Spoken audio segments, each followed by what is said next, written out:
उनका हम वंदन करते हैं। दूसरे श्लोक में भागवत के विषय में कहा, श्रीमद् भागवत परम धर्म की कथा, धर्मः प्रोक्षित गैत्रबोध परम, अंतःकरण जिनका पवित्र है, ऐसे पवित्र अंतःकरण वाले व्यक्ति के लिए हम परम धर्म का निरूपण कर रहे हैं श्रीमद् भागवत के रूप से। धर्मः प्रोक्षित गैत्रबोध परमो निर्मत्सराणाम सताम, और कहा इसमें वेद का वास्तविक सार तत्व है। श्रीमद् भागवत के वेदों का ही सार निचोड़ करके भागवत में स्थापित किया गया है। वेद का सार है,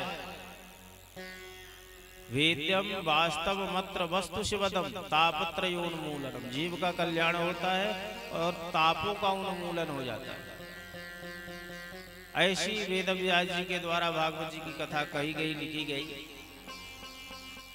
सज्जो हृदय वरुध्यते तभी सुसुरुषुभिस्तक्षणात्, भागवत की कथा सुनते ही तक्षण भगवान श्री हमारे हृदय में स्थापित होते हैं। तीसरे श्लोक में भागवत के स्वरूप के लिए कहा कि भगवान का, भागवत जी का जो स्वरूप है वो निगम रूप कल्पतरुर्गलितम फलम सुखमुखादमृतद्रव संयुतम पिबत भागवतम रसमालयम मुहुरहु रसिका भुभावुका। निगम रूपी कल्प वृक्ष का पका हुआ फल है श्रीमद् भागवत। सुख जी का मुख लगा अमृत के जैसा इसका दिव्य रस, इसलिए पीवत भागवतम रसमालय, ये रस का आलय है भागवत जी, इसका खूब पान किया जाए बार बार। मुहुरहु रसिका भुभावुका, ऐसा आग्रह किया। नैमिषारण्य पवित्र तीर्थ में शौनकादिक 88,000 ऋषि बैठ करके कथा सुन रहे हैं। विविध तरह के प्रश्न किए शौनकादिक ऋषि। शौनकादिक ऋषियों ने कहा, महाराज आपने विविध पुराणों की कथा कही और विविध तरह के मार्ग का वर्णन करके बताया,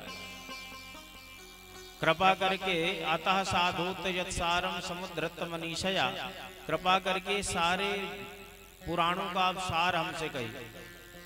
भगवान के अवतार कितने हैं, भगवान के अवतारों के विषय में बताइए। भगवान अजन्मा होते हुए भी जन्म कैसे लेते? अगर अजन्मा है भगवान तो जन्म धारण करते हुए भगवान दिखाई पड़ रहे हैं। भगवान जन्म लेते हैं कि अवतार धारण करते हैं? मनुष्य ये जो हमको तन प्राप्त है किस लिए प्राप्त होता है? भगवान की विविध लीलाएं जो भई ब्रजमंडल में, उन लीलाओं की भी श्रवण की इच्छा है और धर्म की रक्षा भगवान करने आते हैं। और जब भगवान चले जाते हैं तब धर्म किसके आश्रित रहता है? ऐसे प्रश्न किए। प्रसन्न होकर के श्री सूत जी महाराज कहते हैं कि आपने जो प्रथम भगवान की कथा के प्रति जिज्ञासा प्रकट की उसके लिए आपका साधुवाद। आपने कहा कि मनुष्य जो हमको तन प्राप्त है किस लिए? बोले भगवान की भक्ति के लिए। सावै पुंसा परो धर्मो यतो भक्ति रथो जस, ये भगवान की भक्ति की जाए इस तन के माध्यम से, और वो भक्ति हो जिसमें किसी भी प्रकार की कामना ना हो हमारे मन में। हम भक्ति करके भगवान से कुछ मांगे ना, ऐसी दिव्य भक्ति हमारे मन में हो, हेतु रहित भक्ति करना ही मनुष्य तन का प्रमुख। भगवान के 24 अवतार है, जिसमें भगवान देव तिरयंग नरादिशु, भगवान देवता भी बनते हैं, पशु पक्षी के रूप से भी भगवान प्रकट होकर गया। 5 भेद हैं भगवान के अवतार के, अंशावतार, कलावतार, पूर्णावतार, परिपूर्णावतार, आवेशावतार। ये 5 भेदों के साथ भगवान के 24 अवतार। तो भगवान का प्रथम अवतार सनक सनंदन सनातन सनत कुमार, द्वितीय भगवान का 12, तृतीय नारद, चौथा भगवान नर नारायण के रूप में अवतार धारण करते हैं, 5वां कपिल के रूप से भगवान आए, 5वां कपिलो नाम, 6ठा अवतार भगवान अत्रि अनुसुईया के यहाँ दत्तात्रेय के रूप से लेते हैं, 7वां अवतार भगवान का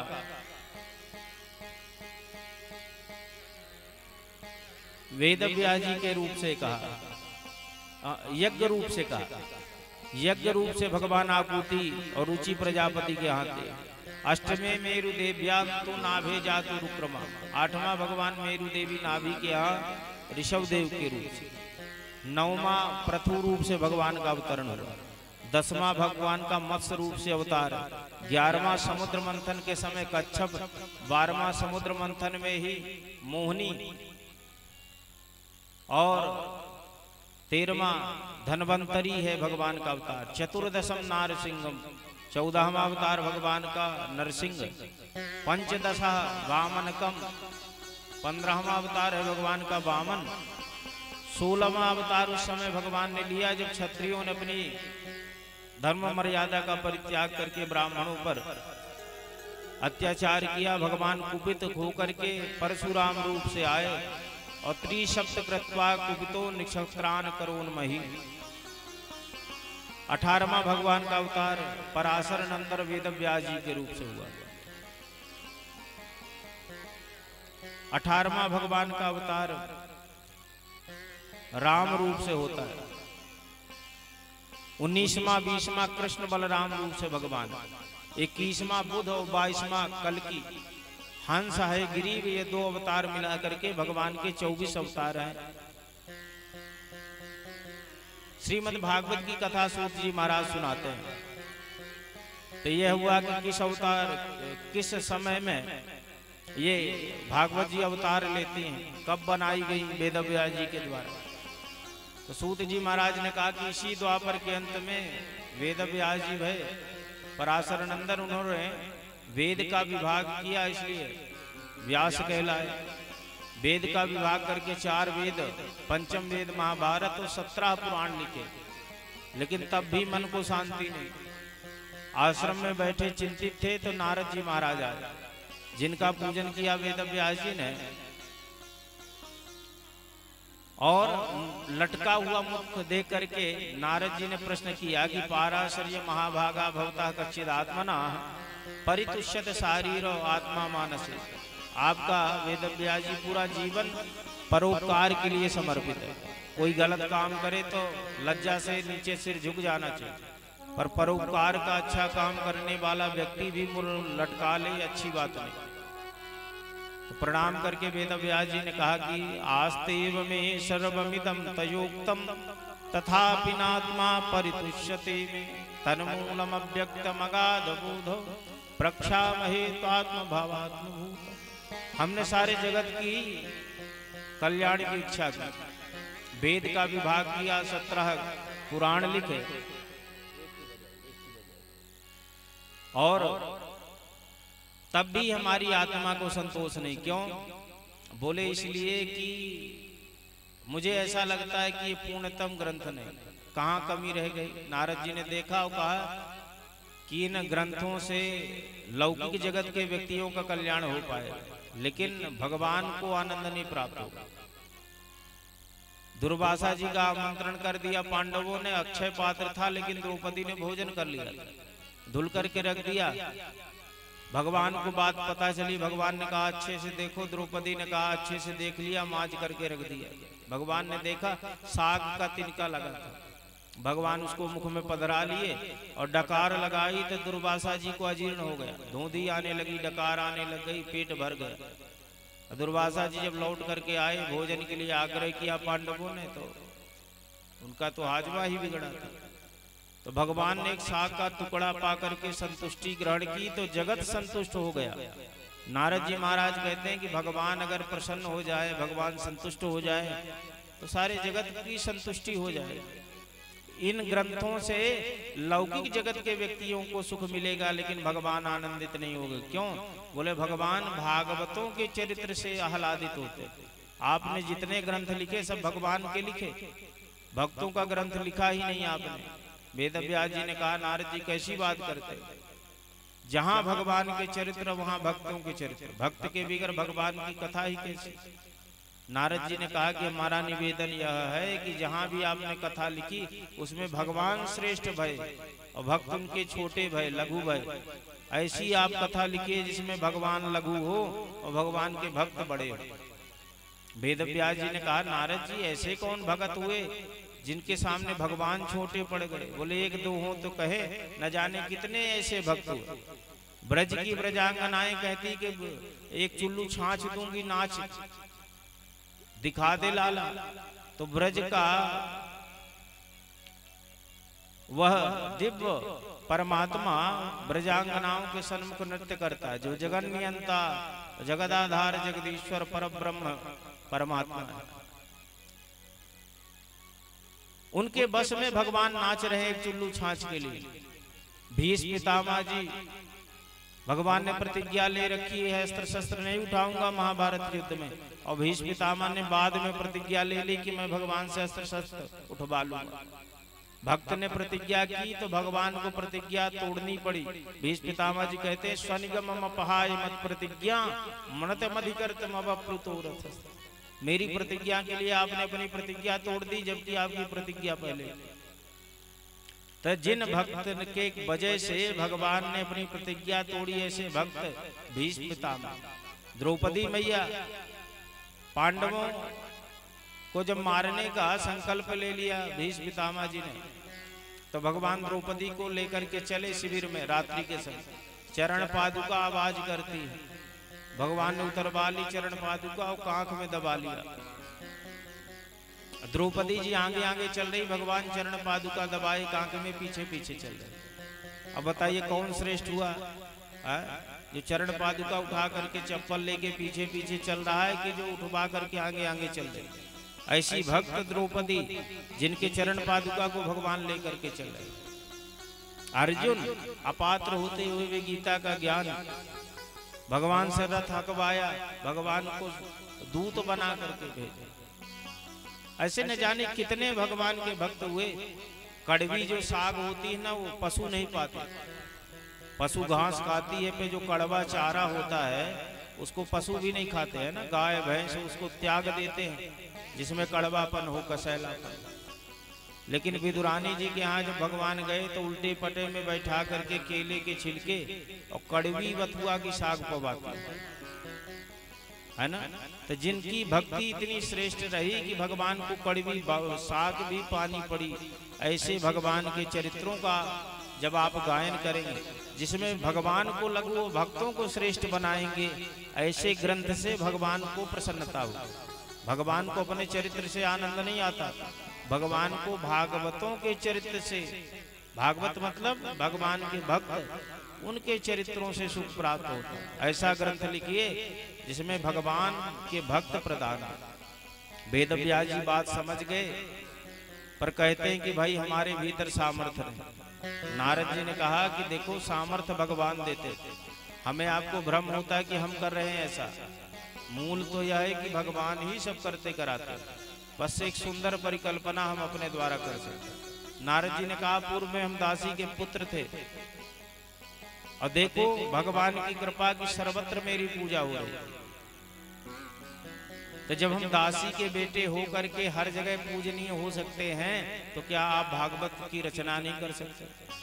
वेद व्यास जी ने मन में संकल्प किया, वेद व्यास जी को 4 श्लोकों की भागवत देवर्षि नारद ने प्रदान किया।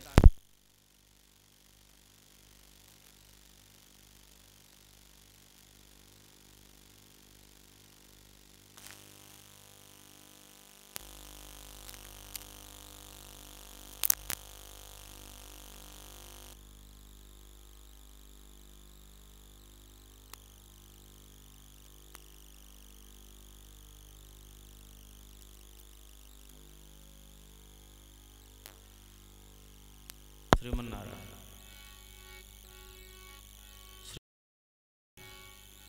वेद व्यास जी ने ग्रंथ की रचना करी और पुत्र का चिंतन किया। पुत्र को भागवत जी के श्लोकों के माध्यम से शिष्यों के द्वारा बुलवाया। सुखदेवनी जी ने भागवत ग्रंथ को धारण किया, परीक्षित को कब सुनाई। बोले यदा मृधे कौरव सृंजयानां वीरस्वथो वीर गतिम गतेषु व्रकोदरा भिद्य गदा विमर्शो भगनोरुदंडे धतराष्ट्रपुत्रे। भगवत कृपा से महाभारत युद्ध पांडवों ने जीता। भीमसेन ने दुर्योधन की जंघा को तोड़ दिया। अश्वत्थामा आया और कहा जानते हो मित्र, तुम्हारी दुर्दशा का कारण तुम खुद हो। क्यों? तुमने उनको सेनापति बनाया जो पांडवों को बड़ा प्रेम करते। भीष्म पितामह पांडवों को प्रेम करे, द्रोणाचार्य पांडवों को प्रेम करे, और तूने उन्हें को सेनापति बना दिया। 100 भाई थे, एक नहीं बचे, और पांडव सब जीवित हैं तुम्हारी वजह से। दुर्योधन ने कहा जो बात बीत गई उससे क्या, रक्त रंजित रेत उठाई, माथे पे तिलक लगाया, बोले सेनापति कुछ कर सकते हो? क्या करूं? बोले एक पांडव का सिर ला के दो, मृत्यु सुखद हो। पांडव आज शिविर में है नहीं, भगवान के दर्शनार्थ मंदिर में गए। युद्ध की विजय की प्रथम रात्रि पांडवों के अभाव में पांडव पुत्र सैया में लेटे। अश्वत्थामा रात्रि के समय गया, समझ नहीं पाया, पांडव समझ के पांडव पुत्रों का वध कर दिया। 5 गर्दनें पोटली में बांधी दुर्योधन के पास ले गए। दुर्योधन ने दबाया, कोमल बच्चों के सिर, भीतर का गूदा बाहर, समझ गए इसने बड़ा अपराध कर दिया, हमारे वंश का नाश कर दिया। डांटा, दुष्ट अश्वत्थामा, तूने पांडवों को नहीं, पांडवों के पुत्रों का वध किया, तूने तो हमारे वंश को समाप्त किया। दुखी दुर्योधन ने प्राण त्याग दिया। अश्वत्थामा ने सोचा अब हमारा क्या होगा, पांडव जीवित है तो हमें नहीं छोड़े, प्राणों की रक्षा के लिए भागा। भगवान जब पांडवों को लेकर शिविर पहुंचे तो बड़ा भीभत्स दृश्य, 5-5 पुत्रों के धड़ पड़े, गर्दन गाया। पांडवों का हृदय फट गया। और माता शिशूनाम निधनम सुतान निशम्य घोरा परितप्यमान तदारुरदवास्पकला कुलाक्षी ताम शांतयन्नाह किरीटमाली। माता का हृदय फटा, विलाप करती है, छाती पीट के रोती है। 5-5 पुत्रों के सब पड़े, धैर्य का बांध फूट पड़ा। अर्जुन सांत्वना देते हैं और कहते हैं कि तुम दुखी मत हो, तुम्हारे पुत्र के हत्यारे का हम वध करें। भगवान के चरण में आश्रित हो अर्जुन ने कहा कि मुझे ले चलो। भगवान ने रथ में बैठाया, अर्जुन को लेके चल। अश्वत्थामा ने देखा कि हमको पकड़ने आ रहा, तो बचने के लिए ब्रह्मास्त्र चला दिया। कृष्ण कृष्ण महाबाहो भक्तानाम अभयंकरा तुम्हें को दह्यमाना मपवर्गोस्मि संस्कृते। प्रार्थना की अर्जुन ने, ये ब्रह्मास्त्र से आपके अलावा कोई मुझे बचा नहीं सकता। अस्त्र की कोई दूसरी अस्त्र काट ही नहीं। भगवान ने कहा कि जैसे जहर चढ़े व्यक्ति को जहर से ही उसका जहर निकाला जाता, कांटा किसी को चुभे तो कांटे से ही कांटा निकालना पड़ता, ऐसे ब्रह्मास्त्र का कोई दूसरा अस्त्र काट नहीं, इसके बदले ब्रह्मास्त्र चला। ब्रह्मास्त्र ब्राह्मण पर प्रभावी नहीं होता, तो एक ब्रह्मास्त्र के सामने व्यास जी, दूसरे के सामने नारद जी प्रकटे। व्यास जी ने कहा वापस करो अपने ब्रह्मास्त्र। आपसी झगड़े में दिव्य अस्त्र कोई चलाता है। अर्जुन ने तो लौटा लिया, लेकिन अश्वत्थामा को लौटाना नहीं आता। वेद व्यास जी ने डांट करके कहा कि जब तुझको आता नहीं था, चलाया क्यों, इसकी दिशा को मोड़। अश्वत्थामा ने दिशा का परिवर्तन किया। अर्जुन ने अश्वत्थामा को बांध लिया, रथ के पीछे बांध करके घसीटते हुए शिविर तक लेकर के आए। इतना निंदित कर्म किया कि मस्तक नीचे झुका, रस्सियों से खंभे में बांध दिया और जाकर के भीतर द्रौपदी को कहने लगे, द्रौपदी चलो, तुम्हारे पुत्र के हत्यारे को ला करके बांध के रखा है। द्रौपदी आई, दुख की स्थिति, केस खुले हुए हैं, वस्त्रों का ध्यान नहीं, पूरे शरीर में धूल है।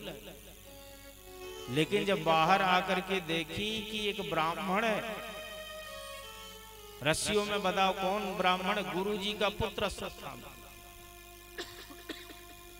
तब इनका अपने शरीर पर ध्यान गया।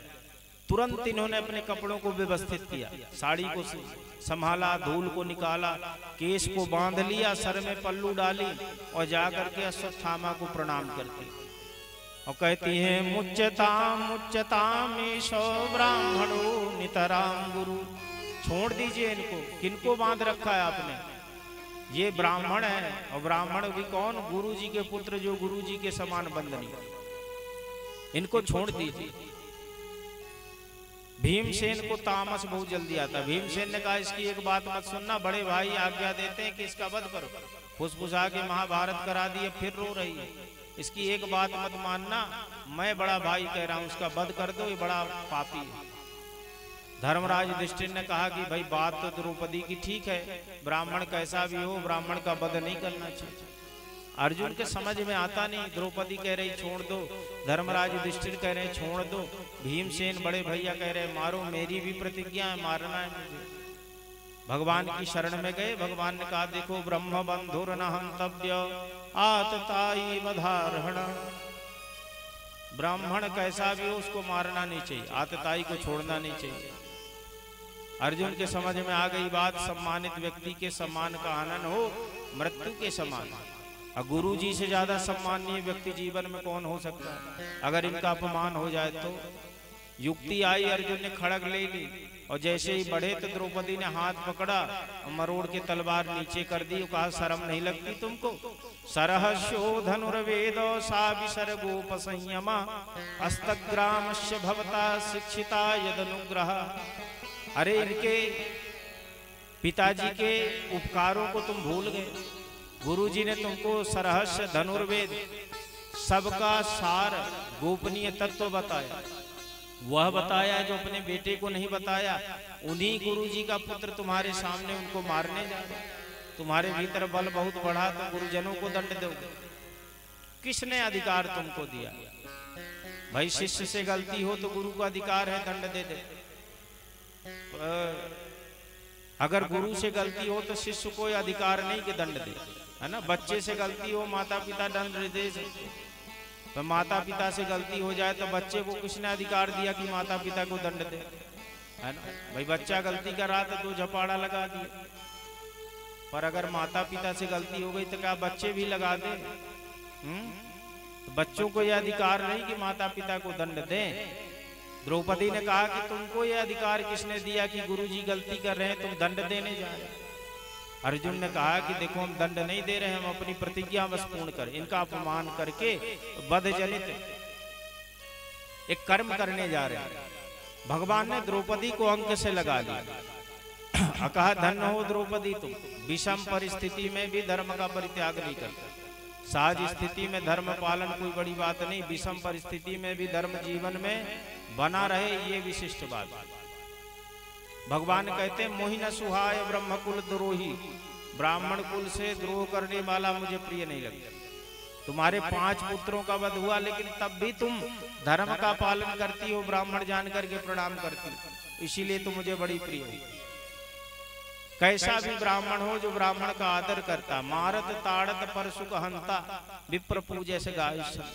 कैसा भी ब्राह्मण हो, मारे गरियाई तामसी स्वभाव का क्रोधी हो, ऐसे ब्राह्मणों की भी जो पूजा करता भगवान कहते हैं मुझे बड़ा प्रिय लगता है। द्रौपदी को अंक से लगाया। अर्जुन ने जाकर के अश्वत्थामा के माथे से जन्मजात माहेश्वर मणि निकाली, आधा सर के बाल आधी दाढ़ी मूछ निकाल दिए, धक्के मार के भगा दिया, अपमान जनित वध कर दिया। पर अश्वत्थामा को लगा कि इसने शिष्य होकर के अपमान किया, तो जिस ब्रह्मास्त्र को मोड़ा उसी ब्रह्मास्त्र को पुनः ध्यान करके कहा पांडवों के वंश में अगर कोई बचा हो तो ब्रह्मास्त्र उसका अंत कर।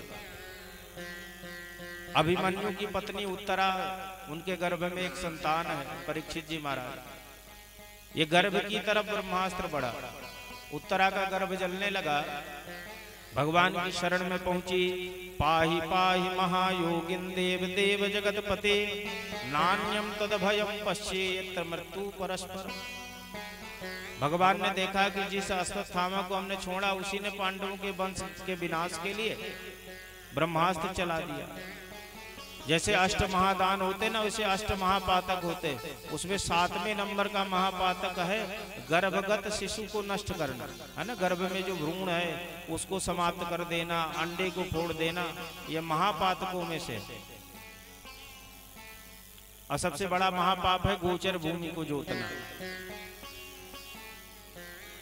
तो भगवान ने कहा इसने महापाप किया, लघु रूप बनाया, उत्तरा के गर्भ में जाकर के परीक्षित जी की रक्षा कर दी और अश्वत्थामा को श्राप दिया भगवान ने कि तू जीवन में कभी सुखी नहीं रहेगा। अंग प्रत्यंग में कोढ़ निकल आए अश्वत्थामा के और अपार वेदना प्राप्त करता।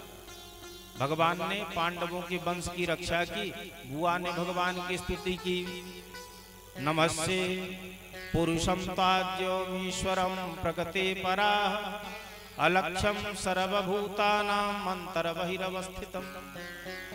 कुंती बुआ ने भगवान की अद्भुत स्तुति की। आज हम परम पुरुष परमात्मा को नमस्कार करते हैं जो इस प्रकृति को, सृष्टि को बनाने वाले ईश्वर है, उनको प्रणाम कर। अब तक तो अज्ञान में थी, भतीजा मान करके न जाने कैसा कैसा व्यवहार कर दिया। भगवान उन सारे कृत्यों की आप हमें माफी दे। कृष्णाय वासुदेवाय देवकी नंदनाय च नंद गोप कुमाराय गोविंदाय नमो नमः। ऐसी स्तुति करती हैं बुआ। भगवान ने बुआ से कहा कि बुआ स्तुति क्यों करती, आपने हमारे वंश की रक्षा की, गर्भगत पांडवों के वंश को आपने बचाया, इसलिए आपकी स्तुति कर रहे हैं। भगवान ने कहा यह हमारा कर्तव्य है। वैसे बुआ ने कहा कि भगवान आपकी लोग स्तुति क्यों करते हैं? भगवान ने कहा कुछ प्राप्त करने के लिए स्तुति करके। भगवान कहते हैं हमसे लोग भक्त कुछ न कुछ याचना करते हैं, है ना। सुख संपत्ति घर आवे कष्ट मिटे तन का। आपको कुछ चाहिए? बुआ ने कहा कि हाँ भगवान हमारी भी इच्छा है, देंगे। भगवान ने कहा जब संसार को देते तो आपको भी देंगे। तो बुआ ने वरदान मांगा, विपदः सन्तु नः शश्वत तत्र तत्र जगद गुरु भवतो दर्शनम यस्याद पुनर्भव दर्शनम।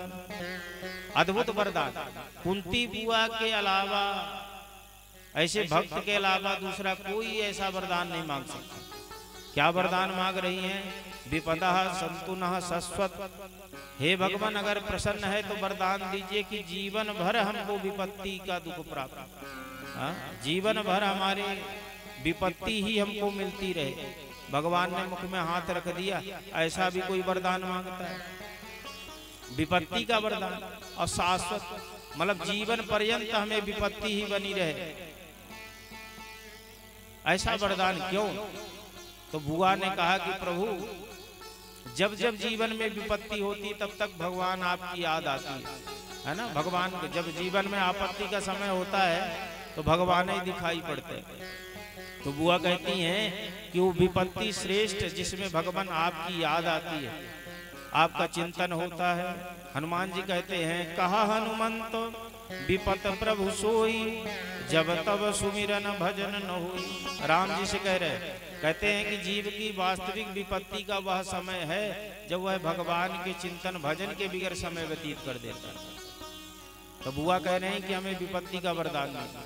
भगवान ने कहा कि हम नहीं दे सकते, हमारे पास नहीं। तो लोगों को भगवान ने कहा लोग अपने कर्मों से विपत्ति प्राप्त करते, हम नहीं देते किसी। भगवान तो आनंद सिंधु के सागर है। भगवान के साथ कुछ दिन पांडवों ने निवास किया। इसके बाद भगवान जाकर के भीष्म पितामह जी का उद्धार करते, पांडवों को ज्ञानोपदेश किया।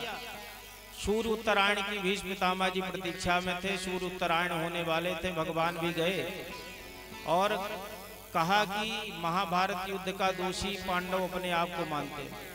धर्मराज तो सोचते हैं कि भाइयों का वध करके मुझे राजगद्दी प्राप्त है, मैं अपराधी हूँ, इनको ज्ञान दीजिए। भीष्म पितामह जी ने कहा कि फ्री में ज्ञान नहीं मिलेगा, है ना, ज्ञान के लिए आपको कुछ देना होगा। तो भगवान ने कहा कि बाणों की सैया में पड़े हो, क्या चाहिए? 3.5 करोड़ रोम होते हैं शरीर में। अब भीष्म पितामह जी के 7 करोड़ बाण लगे हुए थे। ऊर्ध्वरेता थे। ऊर्ध्वरेता भवेदस्तु सदैवो न तु मानुषा। ऊर्ध्वरेता मनुष्य के रूप से देवता होता है। ऊर्ध्वरेता मतलब नैष्ठिक बाल ब्रह्मचारी। तो 7 करोड़ बाण, 49 दिवस की बाणों की सैया, इतनी अपार वेदना सह करके उत्तरायण अथवा भगवान उत्तरा के गर्भ में गए ना, तो भगवान को भी उत्तरायण कर प्रतीक्षा में। भगवान पहुंचे तो कहा ज्ञानोपदेश कर दो, तो कहा कुछ चाहिए? ऐसे ज्ञान उपदेश नहीं होगा, क्या चाहिए बाबा को? तो भगवान से याचना करते हैं, हे भगवान सदैव देवो भगवान प्रतीक्षताम कलेवरम यावदिदं हिनोम्यहम् प्रसन्नः सारुणलोचनोल्लसन् मुखाम्बुजो ध्यान पतश्चतुर्भुजा। भीष्म पितामह जी कहते हैं कि हे भगवान मुझे दीजिए वरदान कि जब तक मैं अपने इस देह का परित्याग न कर दूं आप मेरी प्रतीक्षा करेंगे। और प्रसन्नता पूर्वक इसी प्रकार का पावन मुखारविंद हमारे सन्मुख रहेगा जब तक हमने अपने देह का त्याग नहीं किया। भगवान ने तथास्तु कहा। तब भीष्म पितामह जी ने पांडवों को ज्ञानोपदेश किया। ज्ञानोपदेश करने के बाद भगवान की तरफ मन लगा करके टकटकी लगा करके देखने लगे और विचार करते हैं। भीष्म पितामह जी सोचते हैं कि भगवान के पास कोई जावे अथवा भगवान भी भक्त के पास आवे तो खाली हाथ भगवान से भेंट नहीं करनी चाहिए। कुछ न कुछ भगवान को पत्रम पुष्पम फलम तोयम यो में भक्ता प्रयक्ष, कुछ न कुछ भगवान को अर्पित करना चाहिए। तो मेरी अवस्था ऐसी है कि मैं भगवान को कुछ अर्पित नहीं कर सकता। अच्छा, जो भी अर्पित किया जाए शुद्ध हो पवित्र हो तब वह भगवान को अर्पित किया जाता है। तभी इस पितामह सोचते हैं कि ऐसी अवस्था में मैं क्या भगवान को चढ़ाऊं। स्तुति करते हुए कहते हैं, इति मति रूप कल्पिता वितृष्णा भगवती परिहर सात्वते विभूनि स्वसुपमुपगते क्वचिद विहर तुम प्रकृति मुपेयसु यद भव प्रवाह। हे भगवान, ये मेरी अवस्था ऐसी है कि मैं इस समय आपको कुछ अर्पित नहीं कर सकता। हाँ, इति मति रूप कल्पिता वितृष्णा, ये जो मेरी मति है तृष्णा रहित है, शुद्ध है, पवित्र है और ये आपके चढ़ाने योग्य है, भोग लगाने योग्य है।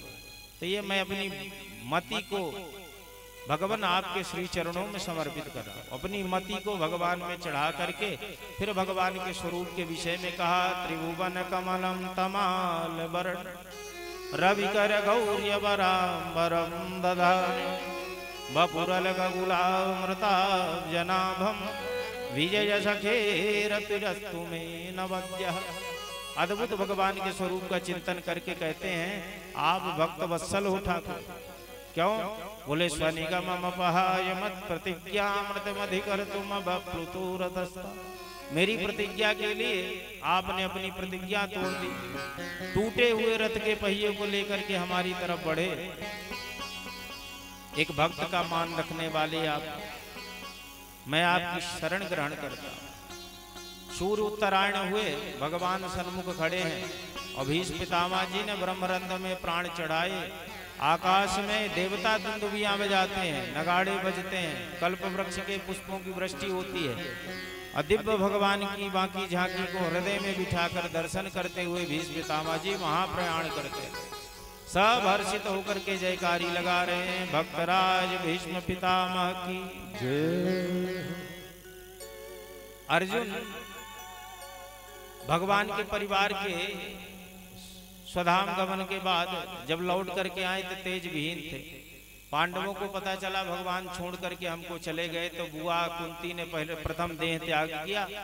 पांडवों ने भी स्वर्गारोहण किया। सारे पांडवों ने अपने शरीर को उत्तराखंड में जाकर के त्याग दिया। सशरीर धर्मराज युधिष्ठिर स्वर्ग जाते।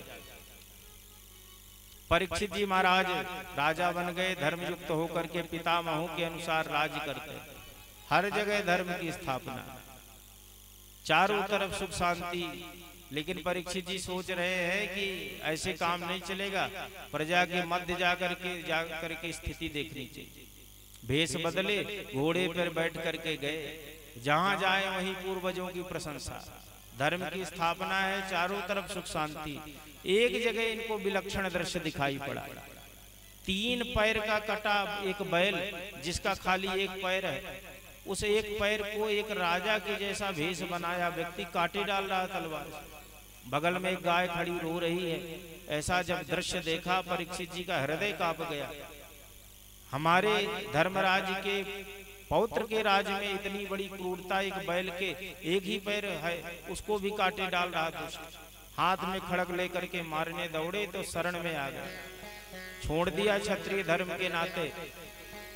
गाय रो रही है, बैल शांत खड़ा है। इनसे विविध तरह के परीक्षित जी ने संवाद किए, प्रश्न किया, लेकिन बैल ने किसी भी प्रकार से किसी को दोष नहीं दिया। धर्म का स्वरूप मान करके बैल को प्रणाम किया। धरती गौ माता के रूप से भगवान के ना रहने पर, धर्म के पैर कट जाने पर दुखी रुदन कर रहे। परीक्षित जी महाराज इनके स्वरूप को जान करके कलिकाल का दमन करते। राजा के जैसे भेष वाला कलयुग था। कहते हमारे राज्य से निकल जा। कहाँ जाए महाराज, हमको भगवान ने बनाया, जिस दिन से भगवान गए तब से हमारा समय, लेकिन आपकी वजह से रहने को नहीं मिल रहा, कोई जगह दे दो हमको। तो देवतम पानम स्त्रियासु न यत्र धर्म चतुर्विधा, 4 जगह दे दिए, जहाँ जुआ खेला जाता हो, जहाँ पान होता है, जहाँ आचरणहीन स्त्री पुरुष हो, और जहाँ हिंसा होती, 4 जगह आपकी। कलयुग ने कहा कि जैसा मेरा रूप देखा जात रूप मदद प्रभु, ऐसी जगह दे दिया। अरे जिस दिन से धर्मराज युधिष्ठिर जुए में हारे ना, इतना लोग भयभीत हो गए कि कोई द्यूतम नहीं करता, कोई द्यूत कीड़ा नहीं करता। पानम, भगवान का परिवार इसी में नष्ट हो गया, कोई पान भी नहीं करता। धर्म की स्थापना की वजह से स्त्री पुरुषों में आचरणहीनता नहीं, और अहिंसा जो है वो धर्म का मूल होता है, इसलिए किसी भी व्यक्ति में हिंसा पर कोई भावना ही नहीं। इसका मतलब आपने हमको निकाल दिया।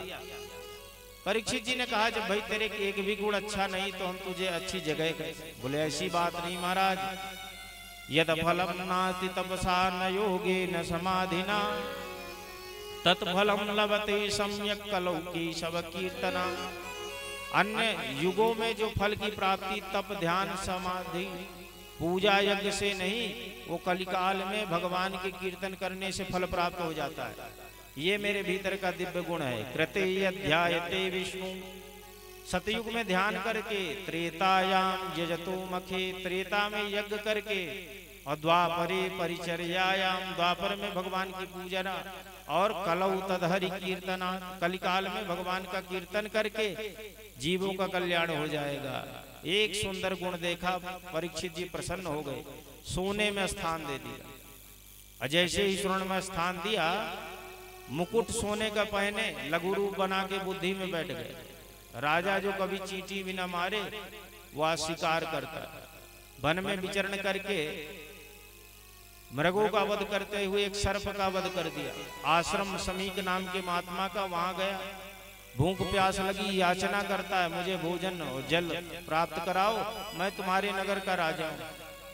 महात्मा समाधि में देख नहीं पाए, तो इसको लगा बुद्धि कलयुग में बैठी, कलयुग बैठा बुद्धि में, इसको लगा कि ढोंगी महात्मा बैठा, मृषा समाधि आ रही है, झूठी समाधि लगा के बैठा। परीक्षा के लिए जो सर्प को मारा ना बाहर, वो गया तो बाण की नोक में उठा करके लाया, महात्मा के गले में लपेट दिया। महात्मा ठीक थे, समाधि टूटी नहीं। ये चले आए परीक्षित जी महाराज, और जब नगर में आके मुकुट उतारे तब बुद्धि शुद्ध हुई। पर इनके शिष्यों ने जाकर के महात्मा के पुत्र से बता दिया। कौशकी नाम की नदी में नहाते हुए पुत्र श्रृंगी ने राजा के इस अपराध से इतना कुपित हुए कि श्राप दे दिया। इति लंघित मर्यादा तक्षकः सप्तमे हनि, राजन तुमने कुल मर्यादा का उल्लंघन किया, 7 दिन के बाद तक्षक नाक काटेगा, तुम्हारी मृत्यु हो जाएगी। भीषण श्राप दिया। लौट के आए, पिता के पास रोने लगे। पिता को जब सारी बात पता चली तो पुत्र को बहुत डांटा। तूने धर्म पालो नरपति सातु सम्राट भ्रक्षबा, धर्म का पालन करने वाले इतने दिव्य राजा को तूने श्राप दे दिया। जिन की रक्षा के लिए भगवान गर्भ में गए उत्तरा के, उन भक्त परीक्षित को तूने श्राप दिया। ब्राह्मण होने का तूने व्यर्थ लाभ लिया। ऋषि ने कहा आज के बाद ब्राह्मण का ना आशीर्वाद लगेगा ना श्राप। कब तक? जब तक अपना तप परिपूर्ण नहीं होगा तब तक, है ना। वो सत्कर्म नहीं करे, संध्या गायत्री न करे, अपना ब्राह्मणत्व का आचरण न करे, तो जैसे बिगर दांत का सर्प, है ना, जहर निकाल लिया जाता है तो खूब फुफकार मारता है, तो कोई मतलब नहीं है। ऐसे कर्म विहीन ब्राह्मण का भी किसी भी प्रकार का न श्राप न आशीर्वाद कोई मतलब का नहीं होता।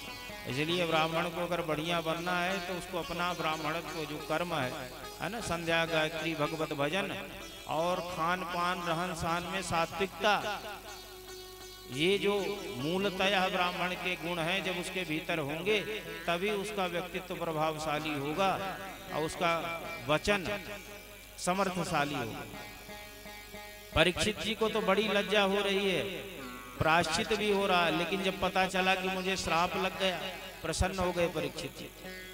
सारी राज व्यवस्था को त्याग दिया, बेटे जनमेजय को राजा बना दिया और सीधे गृहस्थी त्याग करके गंगा किनारे पहुंचे।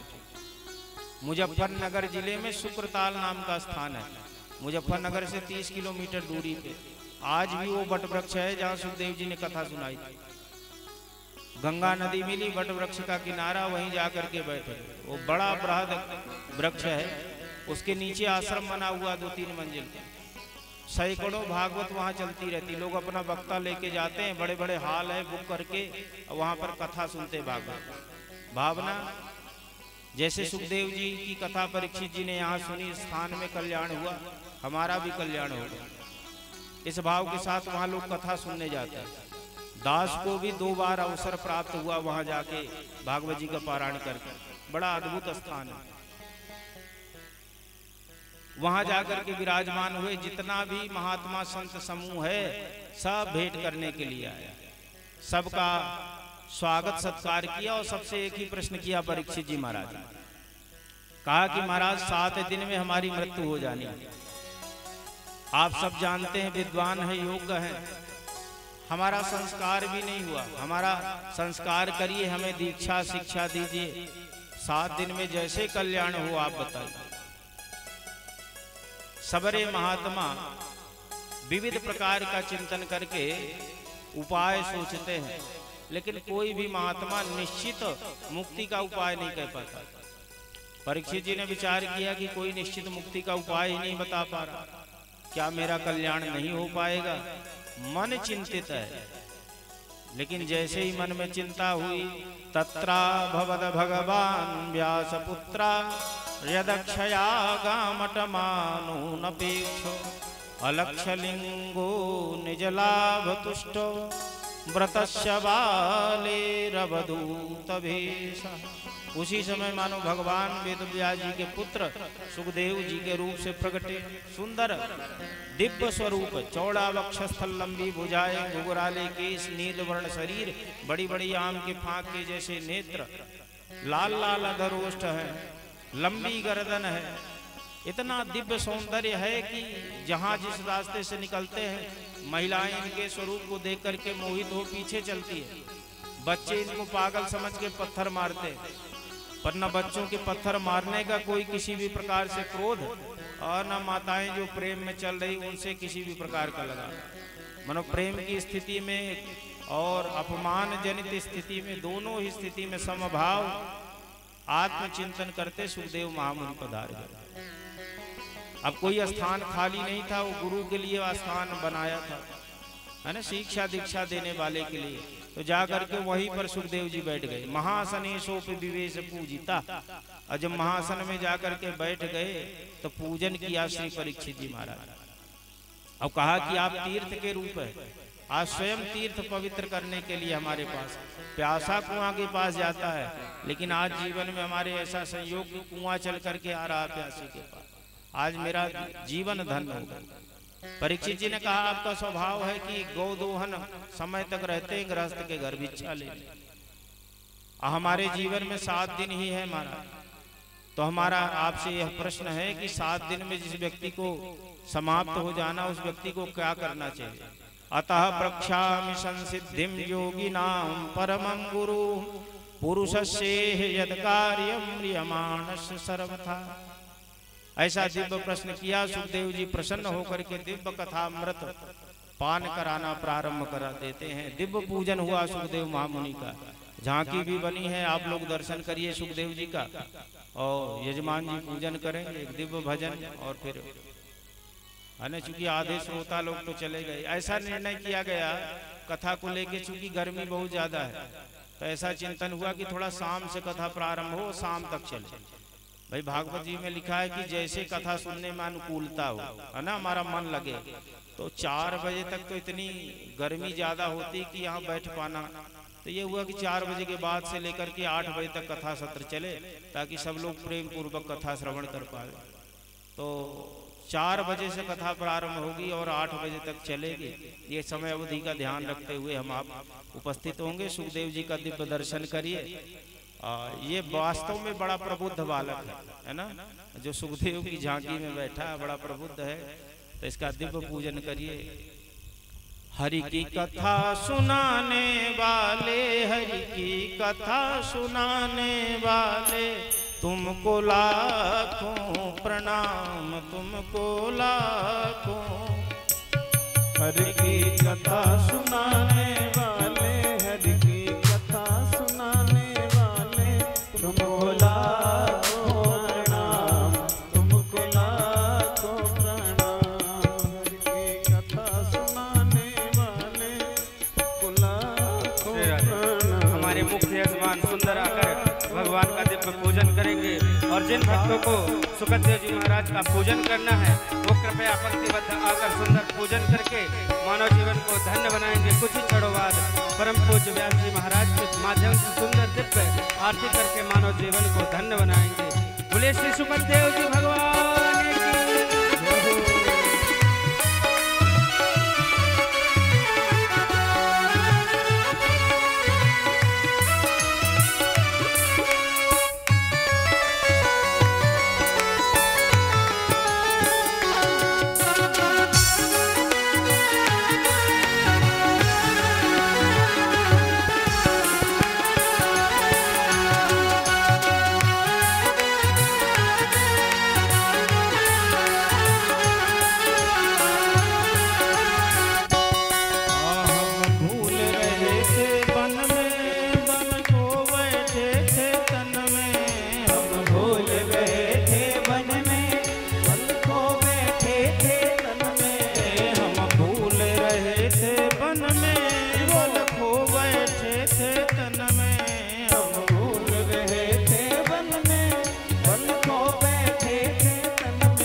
प्रभु राह बताने वाले, प्रभु राह बताने वाले, हरि की कथा सुनाने वाले, हरि की कथा सुनाने वाले, तुमको लाखों प्रणाम, तुमको लाखों प्रणाम।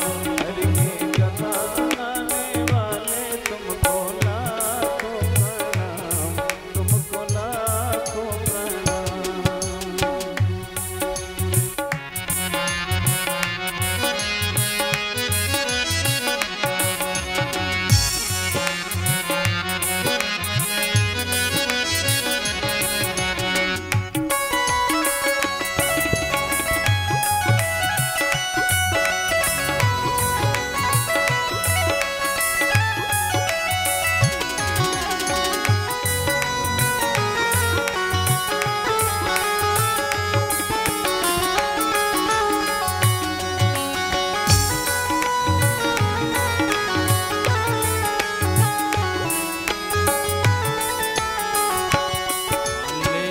विषयों का प्याला जा रहे थे यम के गाला, लेकर विषयों का प्याला जा रहे थे यम के गाला। लेकर विषयों का प्याला जा रहे थे यम के गाला, लेकर विषयों का प्याला जा रहे थे यम के गाला।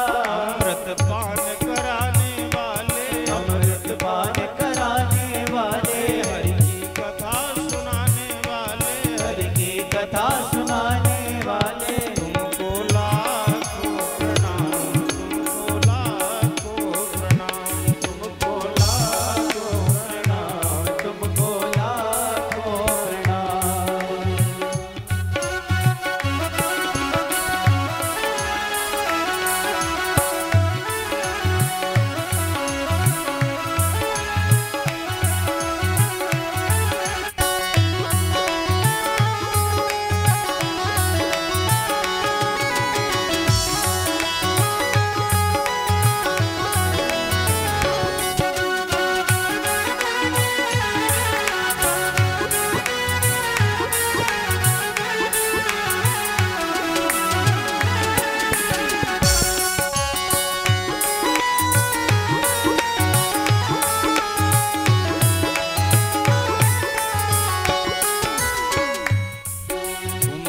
घट अंतर्यामी, हम पतित और अज्ञानी, तुम घट घट अंतर्यामी, हम पतित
झुका यही जाए। हम पार तेरा क्या पाए, बस शीश झुका यही गाए। हम पार तेरा क्या पाए, बस शीश झुका यही गाए। आत्मज्ञान कराने वाले, आत्मज्ञान कराने वाले, ओ मुक्ति दिलाने वाले, ओ मुक्ति दिलाने वाले। तुमको लाखों प्रणाम, तुमको लाखों प्रणाम, तुमको लाखों प्रणाम, तुमको लाखों प्रणाम। हरि की कथा सुनाने वाले, हरि की कथा सुनाने वाले, प्रभु की कथा सुनाने वाले, प्रभु की कथा सुनाने वाले। तुमको लाखों प्रणाम, तुमको लाखों प्रणाम, तुमको लाखों प्रणाम, तुमको लाखों प्रणाम, तुमको लाखों प्रणाम, तुमको लाखों प्रणाम। तुमको लाखों प्रणाम, तुमको लाखों। बोलिए श्री सुखदेव भगवान की जय। प्रसन्न गदगद श्री सुखदेव महाप्रभु व्यासपीठ पर विराजे, पूजन भया। और जहाँ चिंतातुर थे परीक्षित जी महाराज, उनकी चिंता को दूर कर दिया और कहने लग गए, बरिया नेशते प्रश्नो क्रतोलो कहितो नृपा आत्मविद सम्मता पुंसाम श्रोतव्यादिषु यः पर। बड़ा उत्तम प्रश्न, सारे मानव मात्र का मानो आपने प्रतिनिधित्व करके यह प्रश्न किया। परीक्षित जी ने कहा नहीं व्यक्तिगत, बोले नहीं व्यक्तिगत नहीं। क्यों? बोले प्रत्येक मानव के जीवन में 7 दिन ही होते हैं, शनि रवि शुक्र, शनि रवि सोम मंगल बुध शुक्र, ये 7 दिवस ही प्रत्येक मनुष्य के जीवन में होते हैं। 7 से 8वां दिन होता नहीं, इसका मतलब इन्हीं 7 दिन में सबको जाना है। तो आपने सारे मानव मात्र का प्रतिनिधित्व करते हुए प्रश्न किया, सारे जग का हित तो होगा। तो परीक्षित जी महाराज सर्वप्रथम तो मुक्ति की चिंता का त्याग कर दिए। मुक्ति बड़ी सहज है। क्यों? बोले जिन परमात्मा का नाम लेने से मोक्ष हो जाता है, यश स्मरण मात्रेण जन्म संसार बंधना। ऐसे परमात्मा ने गर्भ में जाकर के तुम्हें दर्शन दिया, तुम्हारी रक्षा की, फिर तुम्हें मुक्ति की चिंता काहे हो रही? भारत भूमि में मुक्ति की चिंता करना है ना, ये भारत भूमि मोक्षदायिनी है। बाकी सब भोग भूमि, भारत कर्म भूमि है। यहाँ भगवान की कृपा से जन्म होता है।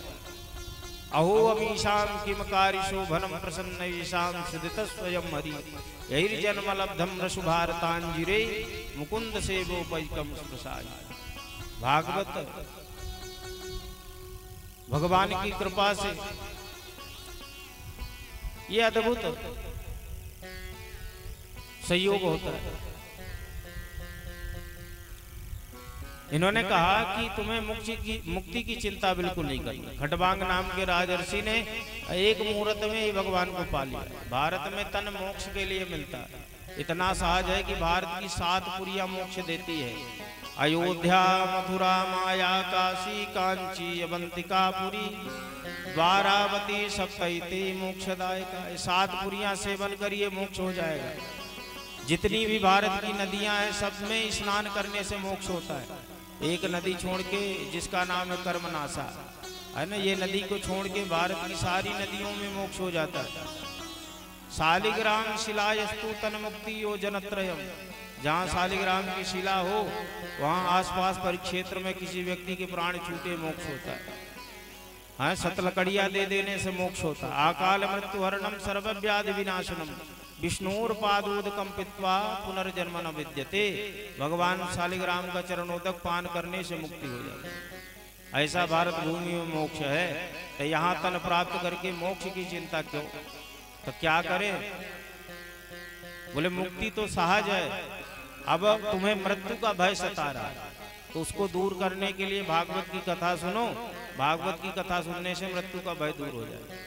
कहाँ परेशान थे परीक्षित जी महाराज, और 2 क्षण में सुखदेव जी ने स्वस्थ कर दिया। प्रसन्न हो गए परीक्षित जी की मुक्ति सहज है और सहज रूप से मुक्ति प्राप्त हो जाएगी। गदगद होकर के श्रीमद् भागवत की कथा श्रवण करना प्रारंभ कर देते हैं। आज की कथा का यहीं पर विश्राम। कल वही 4 बजे से लेकर के रात्रि के 8 बजे तक कथा सत्र रहेगा। इस समय अवधि को हम पुनः से दोहरा रहे हैं, आप स्मरण में रखेंगे। एक भगवान का सुंदर सा भजन, इसके बाद संकीर्तन करते हुए आरती।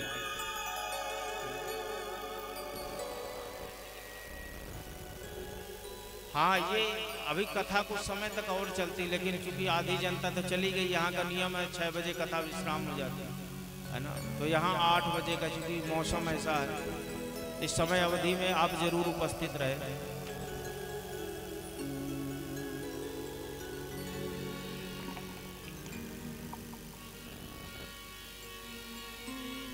बड़ी देर भई नंद लाला, तेरी राहत के ब्रजबाला। बड़ी देर भई नंद लाला, तेरी राहत के ब्रजबाला। बड़ी देर भई नंद लाला, तेरी राहत के ब्रजबाला। ग्वाल बाल एक से पूछे, ग्वाल बाल एक से पूछे, कहाँ है मुरली वाला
परिवार के जन आरती के लिए एकत्रित हो जाए और 2 बार भगवान नाम संकीर्तन करते हुए फिर भगवान श्री की आरती। हमारे सभी भागवत प्रेमी सज्जन और घर के मुख्य यजमान हमारे सुंदर भगवान की दिव्य आरती करने के लिए यज्ञ मंडप के समीप आकर भगवान की दिव्य आरती करेंगे। कथा मंच के समीप सभी भैया लोग जितने लोग हैं सभी कोई अपने यथा स्थान पर खड़े हो जाएं और कल ठीक 4 बजे से, जैसा कि परम पूज्य व्यास जी महाराज ने आपको बताया, 4 बजे से सायं 8 बजे तक आप सभी सुंदर कथा का रसस्वादन करेंगे। और राधा सुरेंद्र द्विवेदी जी जहाँ कहीं भी हों वो सुंदर यज्ञ मंडप पर आकर सुंदर भगवान की दिव्य आरती करके मानव जीवन को धन्य बनाएंगे। श्रीमन्नारायण नारायण नारायण, श्रीमन्नारायण नारायण नारायण, लक्ष्मी नारायण नारायण नारायण, लक्ष्मी नारायण नारायण नारायण, श्री हरि नारायण नारायण नारायण, श्री हरि नारायण नारायण नारायण, बोलो नारायण नारायण नारायण, बोलो नारायण नारायण नारायण, श्रीमन्नारायण नारायण नारायण, श्रीमन्नारायण नारायण नारायण।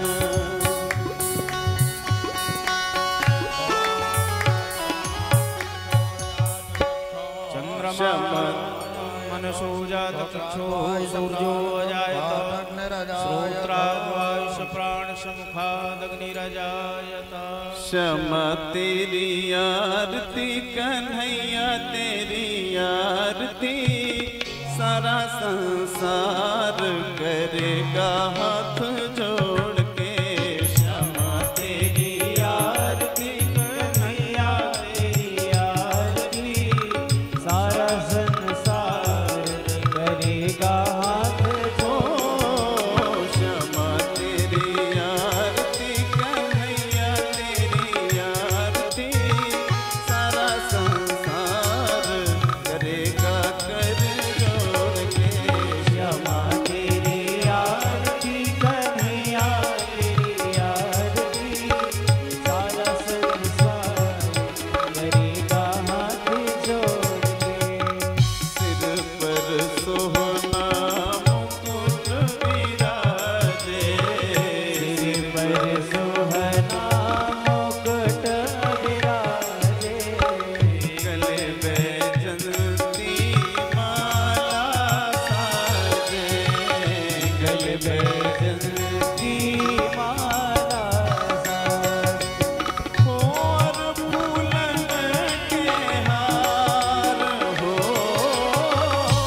और फूलन के हार करेगा हाथ जोड़ के।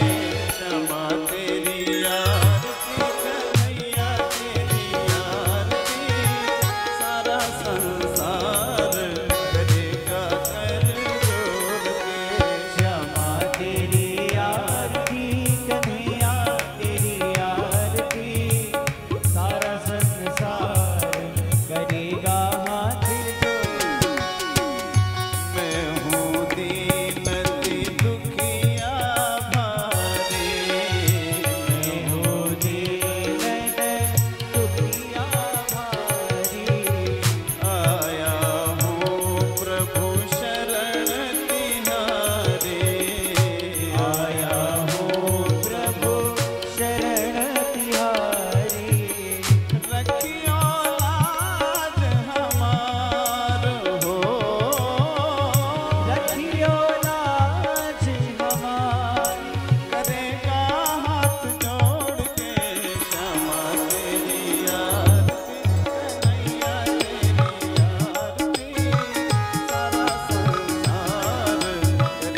तैः देवाभिवन्दनं तत्पश्चादात्माभिवन्दनं मन्त्रपुष्पाञ्जलिम् जगमय जगदेवास्तानि धर्माणि प्रथमान्यासन्नः तेहनाकं महिमानः सचन्त यत्र पूर्वे साध्याः सन्ति देवाः हरिः ओम् एकदन्ताय विद्महे वक्रतुण्डाय धीमहि तन्नो दन्ति प्रचोदयात् हरिः ओम् गणाम्बिकायै च विद्महे कर्मसिद्ध्यै च धीमहि तन्नो गौरी प्रचोदयात् हरिः ओम् नारायणाय विद्महे वासुदेवाय धीमहि तन्नो विष्णु प्रचोदयात् हरिः ओम् महालक्ष्म्यै च विद्महे विष्णुपत्न्यै च धीमहि तन्नो लक्ष्मी प्रचोदयात् हरिः ओम् अंजनानंदनाय विद्महे वायुपुत्राय धीमहि तन्नो हनुमत् प्रचोदयात् सेवन्तिकाव्यकुलचम्पकपाटलाब्जैः पुन्नागजातिकैर्वीररसालपुष्पैः बिल्वप्रवालतुलसीदलमञ्जरेभिः त्वां पूजयामि जगदीश्वरि मे प्रसीदो नानासुगन्धपुष्पाणि यथा कालोद्भवानि च पुष्पाञ्जलिर्मया दत्तं गृहाण परमेश्वर मंत्रपुष्पाञ्जलिं समर्पयामि। बोले वृंदावन बिहारी लाल की, लक्ष्मी नारायण भगवान की, श्यावर रामचंद्र की, उमापति महादेव की, पवन सुत हनुमान की, जगत जननी जानकी मैया की, सुखदेव भगवान की।